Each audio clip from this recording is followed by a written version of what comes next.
Hai, Assalamualaikum warahmatullahi wabarakatuh. Annyeonghaseyo yorobun, Roman Faruk Amsari. Mana sobat gawoyo?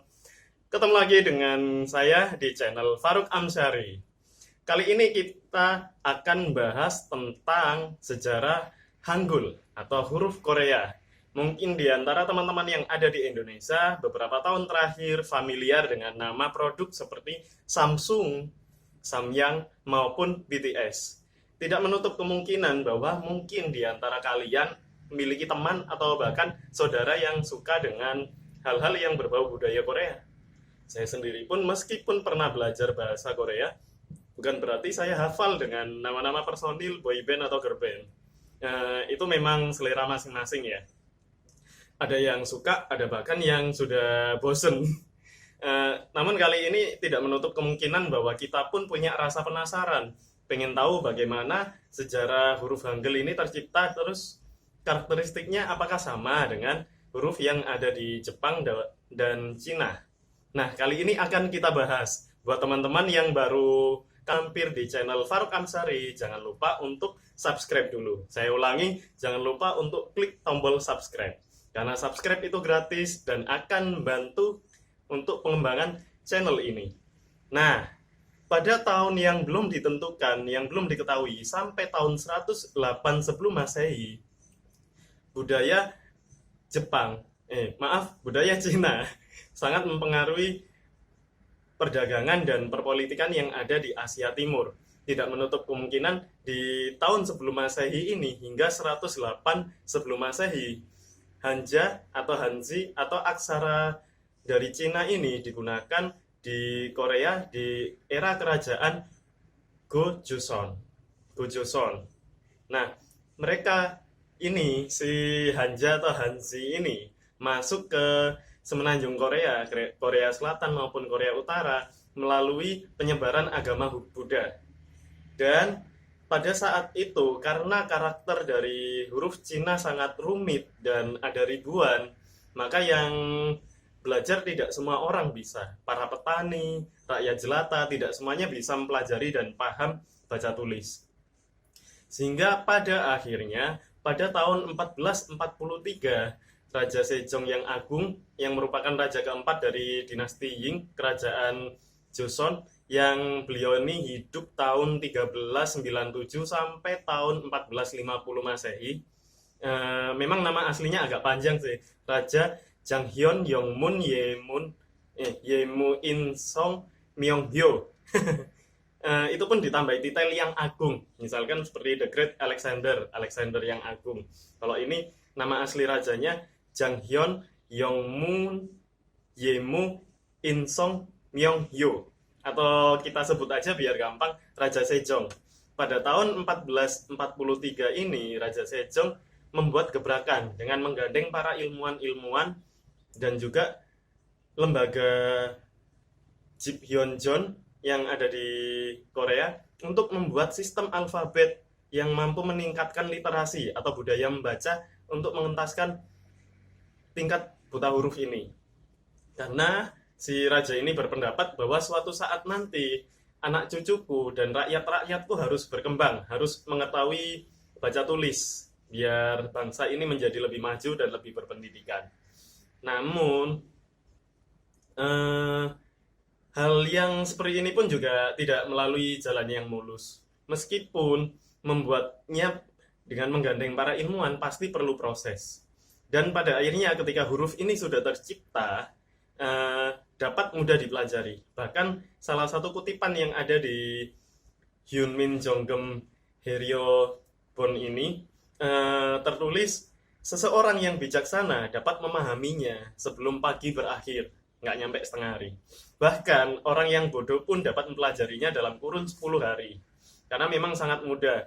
Dengan falsafah bahwa bentuk karakter-karakter huruf yang ada di Hangul ini mencerminkan hubungan antar manusia dengan sang pencipta yang di atas dan manusia dengan manusia yang lain. Sehingga ada beberapa unsur, ada unsur langit, manusia, dan bumi.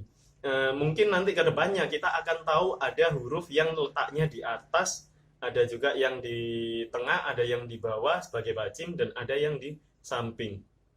Nah, kira-kira seperti itu.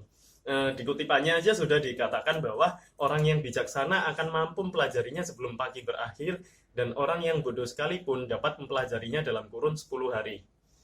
Sampai ada garansinya seperti itu. Ya, ibarat kalau di beberapa kitab, kitab ini akan mudah dipelajari oleh siapapun. Nah, kira-kira seperti itu.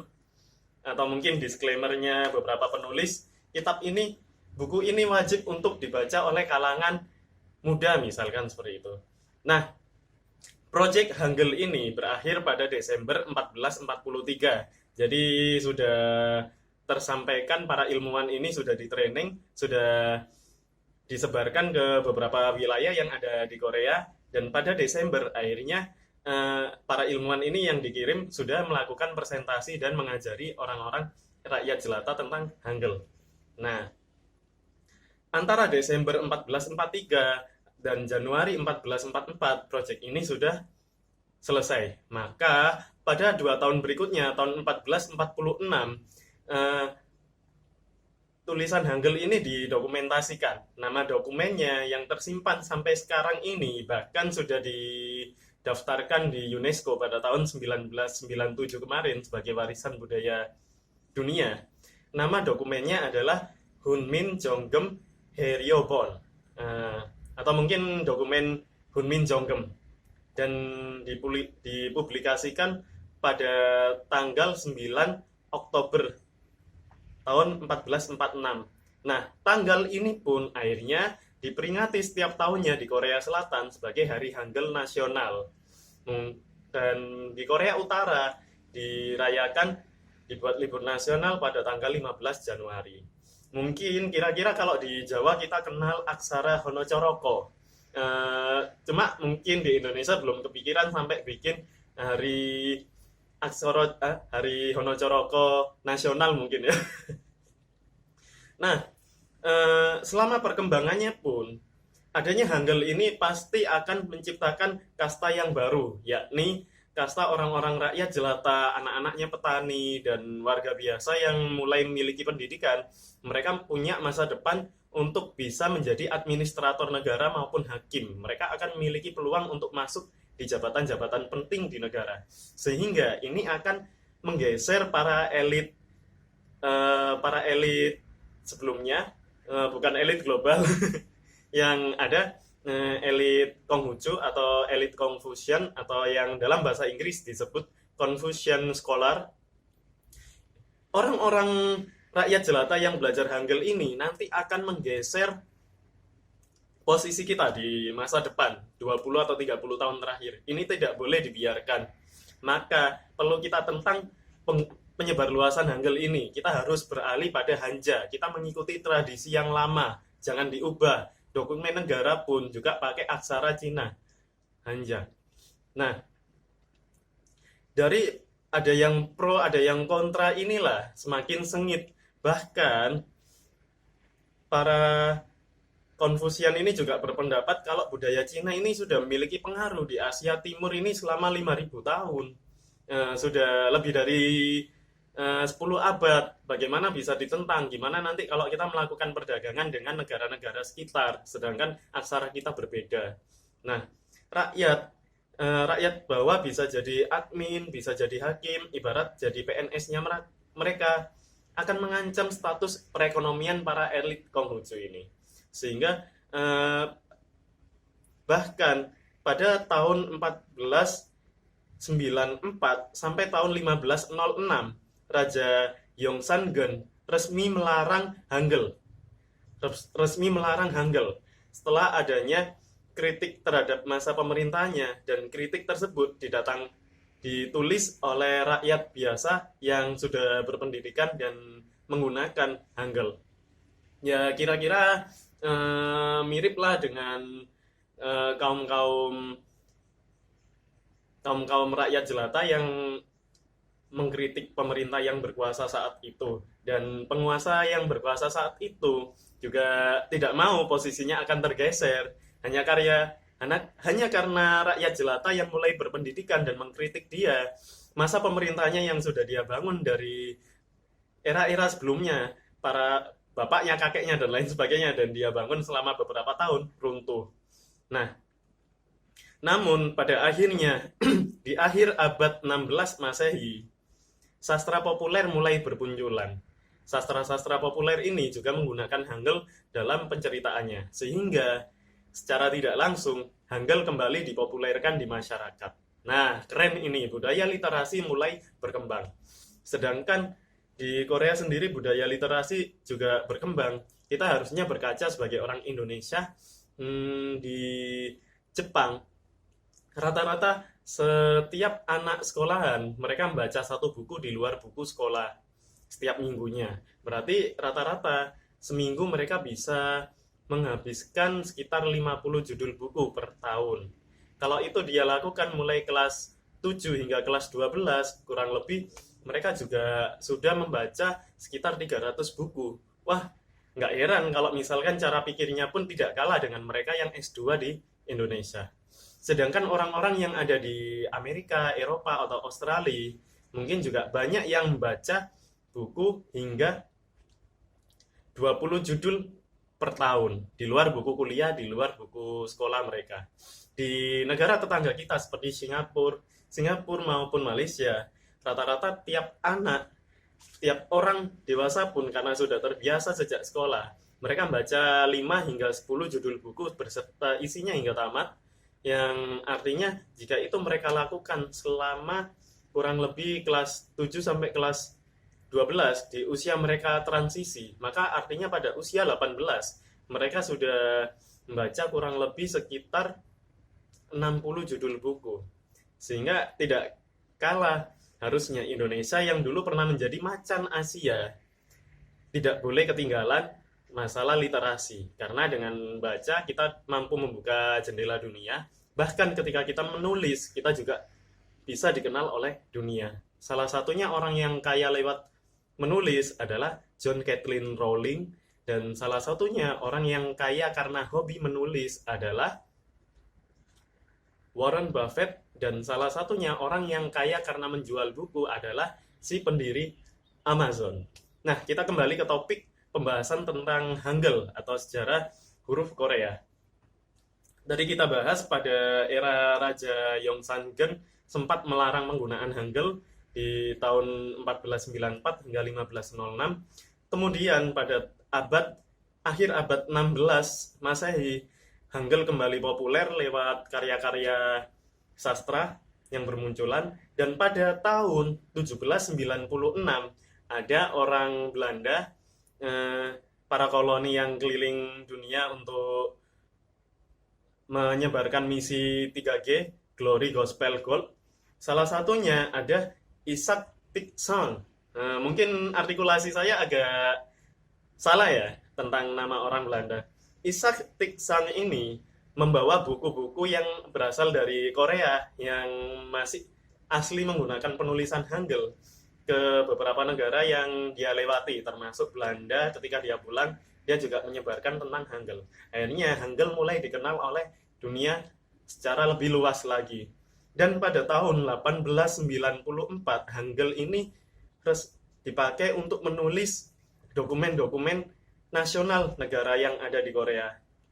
Mulai resmi ini, karena pastinya mulai banyak para pemegang jabatan penting seperti hakim, administrator negara yang mereka tidak lagi terlalu rasis, entah dari golongan bangsawan atau keturunan rakyat jelata. Mereka sudah menduduki jabatan di sendi-sendi masyarakat, dan mereka mulai menggunakan Hangul untuk menulis dokumen-dokumen administrasi negara. Meskipun, nah, kita beranjak ke masa penjajahan masa penjajahan Jepang. Pada masa penjajahan kekaisaran Jepang ini, masyarakat masih pakai Hangul dan sedikit pakai Hanja. Namun, sempat ditentang oleh kekaisaran Jepang dengan alasan asimilasi. Kalian ini nanti kalau ketemu dengan daerah yang pernah kami kuasai, kalian akan sulit untuk membaur karena kalian hanya pakai Hangul dan Hanja. Kalian juga harus memakai aksara kami, katakanlah hiragana, kanji. Buat teman-teman yang pernah belajar bahasa Jepang, katakana, hiragana, dan kanji. Dan bisa tulis juga pengalaman belajar kanji kalian di sini ya, di komentar. Nah, namun tidak lama masa penjajahan kekaisaran Jepang ini hingga pada saatnya Amerika menjatuhkan kembang api besar di kota Nagasaki dan Hiroshima yang menandakan Jepang menyerah pada sekutu dan memberikan kemerdekaan pada negara yang pernah dijajahnya, termasuk Korea maupun Indonesia. Ya, jadi itu jadi cikal bakal kenapa kok tanggal kemerdekaannya Korea 15 Agustus 1945, sedangkan Indonesia 17 Agustus 1945. Selisih 2 hari. Dan dengan background geografis yang saat itu pun juga sama. Banyak penduduk asli Korea yang bermata pencarian sebagai petani. Sama juga di Indonesia, selain dikenal sebagai negara maritim, juga dikenal sebagai negara agraris. Banyak nelayan dan juga banyak petani. Nggak heran juga kalau makanan pokok dari orang Korea tidak jauh-jauh dari sayuran dan bumbu pedas dan juga nasi. Ini sangat mirip dengan seleranya orang Indonesia. Sedikit banyak seperti itu. Nah, usai kembang api jatuh di Hiroshima dan Nagasaki, maka sepenuhnya orang Korea bisa menggunakan Hangul. Bahkan Korea Utara sendiri ketika melepaskan diri menjadi Korea Utara, mereka resmi hanya menggunakan menggunakan Hangul. Bahkan Hanja yang karakter Cina yang dulu digunakan oleh orang-orang era kuno, mereka tinggalkan. Bahkan aksara-aksara Jepang seperti katakana, hiragana, kanji, mereka juga tinggalkan. Mereka konsisten memakai Hangul. Dan berikutnya, pada masa yang lebih modern lagi, tahun 1948, Daehan Mingguk atau gabungan Korea Selatan dan Korea Utara ini, Korea secara keseluruhan menetapkan untuk menggunakan Hangul ke sekolah-sekolah. Mereka membiasakan diri pada anak-anak mereka di usia dini dan usia sekolah untuk menggunakan Hangul, aksara asli buatan bangsa mereka. Dan terlepas dari sejarah, mungkin dengan keunikan bahasa dan seni sense of art dari suatu bahasa, ada suatu desa di Indonesia yang menggunakan aksara Hangul ini sebagai aksara resmi untuk desa mereka. Nama desanya ini ada di kota Bau-Bau, bukan karena bau ketek atau bau asem. Nama kotanya memang kota Bau-Bau, dan bahasa daerah mereka bukan bahasa Jawa, bahasa Sunda, melainkan bahasa Cia-Cia, bukan Cie-Cie, bahasa Cia-Cia. Ada di daerah Sulawesi Tenggara. Ini mungkin sehari kok secara dialek ada beberapa kemiripan, dan setelah dipelajari, mereka pun belum memiliki aksara sendiri. Kita tahu kalau di Jawa punya Hono Coroko, di Bali juga punya aksara tradisional sendiri, di Sunda juga punya Hono Coroko versi mereka sendiri, di bahasa Cia-Cia belum ada. Sehingga si profesor dan beserta para mahasiswanya ini mengajarkan dan mempopulerkan Hangul di desa tersebut, di Kabupaten Bau-Bau ini, sehingga nama papan jalan, papan kantor pedesaan maupun kantor seperti sekolah-sekolah dan lain sebagainya, selain mereka menggunakan alfabet A sampai Z seperti yang kita gunakan sehari-hari, mereka juga menyertakan Hangul. Bahkan mungkin untuk seorang guru ketika mencatatkan pelajaran di kelas, dan murid-muridnya ketika mencatat pelajaran di buku, mereka juga menggunakan Hangul.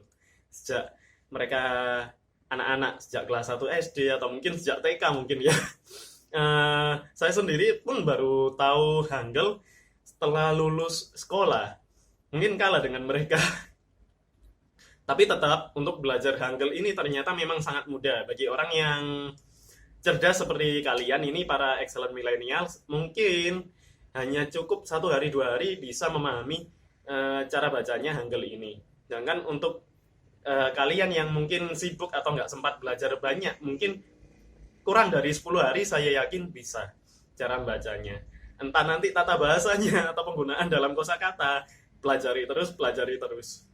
Nah, kita akan berkenalan dengan karakter-karakter yang ada di Hangul.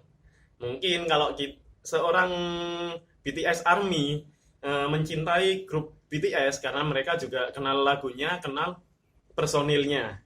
Orang yang suka Linkin Park akan suka karena dia hafal lagunya, tahu judulnya, dan tahu personilnya.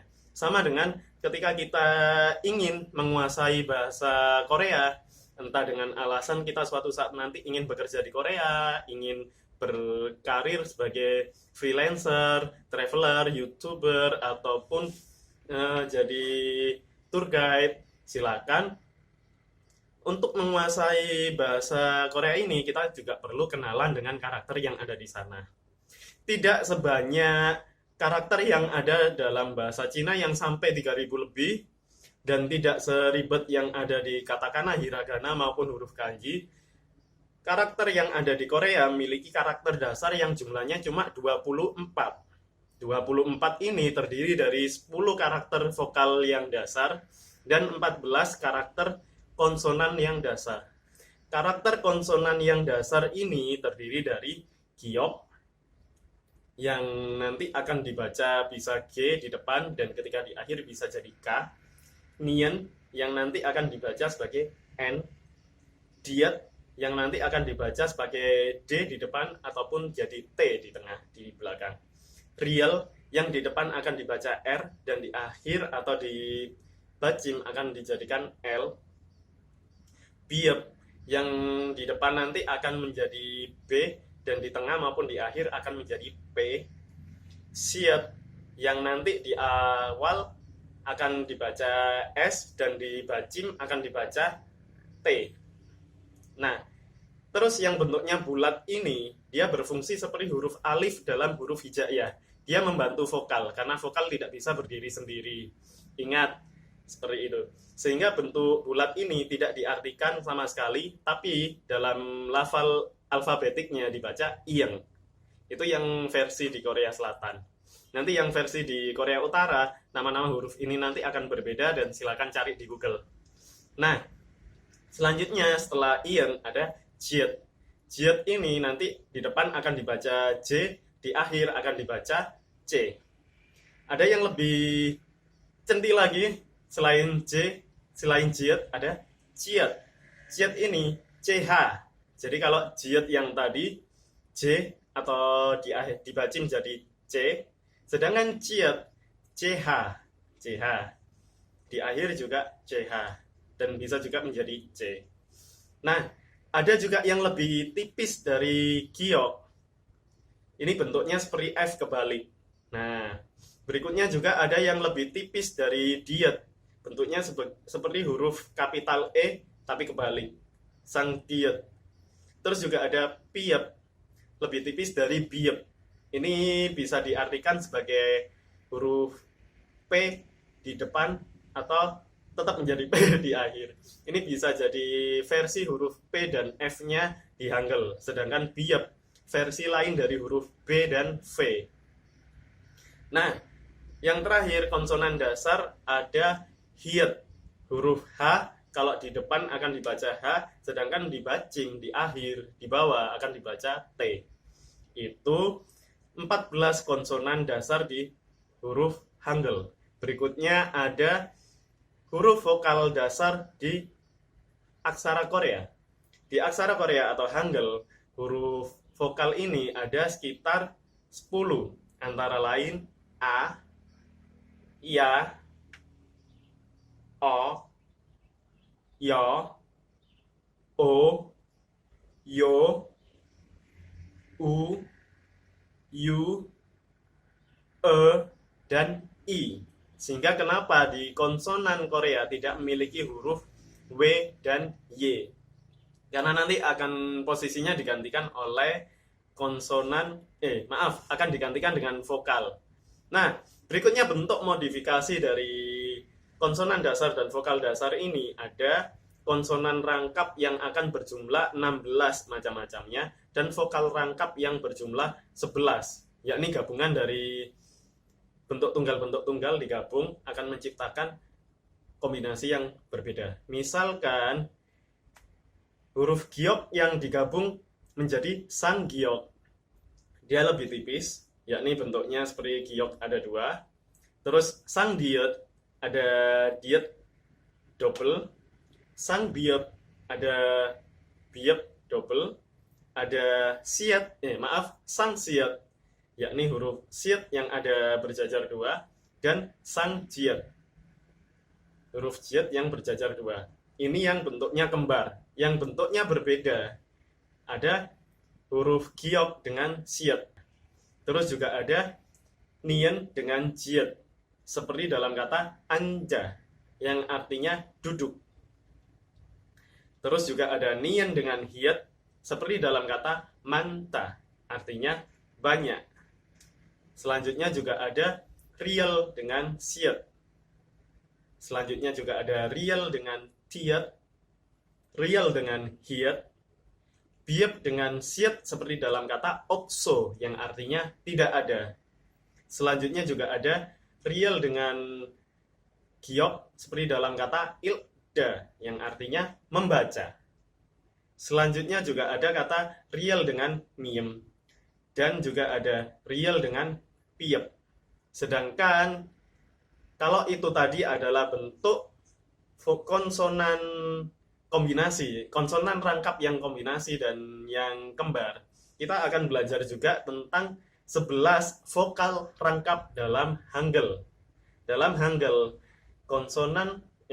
vokal rangkap ini adalah gabungan dari vokal tunggal. Misalkan huruf A bergabung dengan I. Dibacanya bukan I, tapi E. Ya, huruf E-nya Korea ini. E. Terus kemudian bentuk double-nya ya dengan I. Bukan dibaca yai, tapi Y. E, Y. Lanjut ada E, yakni gabungan O dengan I, E, dan juga Y, gabungan Yo dengan I. Kita tentu masih ingat tadi ada vokal dasar kan, A, Ya, O, Yo. Ini kalau digabung dengan I jadi E, Y, E, Y.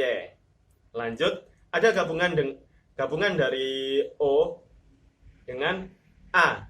Dibacanya juga bukan OA, tapi WA. OA, WA. Selanjutnya ada gabungan dari E yang pertama tadi dengan O. Jadi W. W. Kenapa? Nah, terus juga ada gabungan dari U dengan O. Menjadi wo. Koma wo. Koma wo. Nah, selanjutnya juga ada gabungan U dengan E. Jadi W. Terus juga gabungan U dengan I jadi wi. Misal gawi, gunting. Selanjutnya ada O dengan I yang juga dibaca W. Terus juga ada E dengan I yang dibaca I. Dan ini nanti juga di beberapa posisi akan berubah cara bacanya juga. Ada yang ketika di sini dibaca I, di sini dibaca E, di sini dibaca E. Untuk yang vokal rangkap terakhir ini. Nah, itulah tadi perkenalan singkat kita tentang sejarah berkembangnya Hangul di Korea maupun di luar Korea. Hingga akhirnya sampai di kita, yang bikin kita kepo, pengen belajar, pengen tahu apa sih huruf Hangul itu, apakah sama dengan bahasanya orang Tionghoa ataupun Jepang.